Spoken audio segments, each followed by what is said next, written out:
On today's episode of how to fix your shitty hips and knees and be able to function properly like a regular human being, we're gonna go over the step down, which can be used to either target the glutes or the knee and increase stability and control in our lower body, which we can then use for more advanced exercises like squats, deadlifts, and all of that stuff. So how we're gonna set this up, we're gonna find a platform, elevate that platform, whether this is a couple of plates, a solid box, or anything, a brick, a book, whatever you have around, right? So we're gonna step onto that elevated surface and we're gonna slightly rotate that foot out 10 to 15 degrees. That way we're opening up that hip and we're gonna allow that glute to function as it needs to function.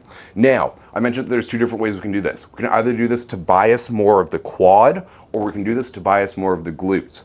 How we're gonna determine that is by whether our foot is forward, which is gonna be more quad bias, or backwards, which is gonna be more glute bias. We'll start with the quad one. So this is an especially good exercise if you have issues with your knee and you're looking to build up stability as well as confidence with lower body movements.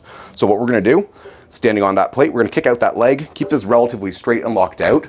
And now we're gonna keep that upper body fairly vertical and we're just gonna sink down at the hips, sink down, bending that knee and then driving up. We're just going to the point that we tap that heel on the ground, coming down, tap, and then drive up. Now, key thing we're looking for with this is that we want to make sure that as we're coming down, we're not letting that knee cave inwards, right? Because this is the exact opposite of what we want it to be doing.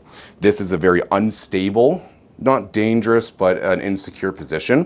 What we want is that knee to be pushed out so that's in line with the pinky toe. So once we're in that proper position here, right, we're gonna sink down, loading that quad, then pushing that foot into the ground. Sorry, into the plate. Now, second variation, you're gonna take the exact same position, but now we're gonna swing that leg backwards. And all we're gonna do is reach back, tap, and then drive forwards.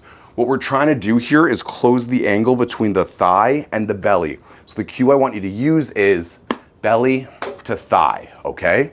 So we're gonna drive back, really stretching that glute around the pelvis, and then we're gonna come up, pushing forwards. Bum back, belly to thigh, driving forward. It's gonna stretch the glute around the pelvis, and it's also gonna focus on the glute medius, the upper portion here, the side butt, which is responsible for stability. Sound good? Sounds good. See you later.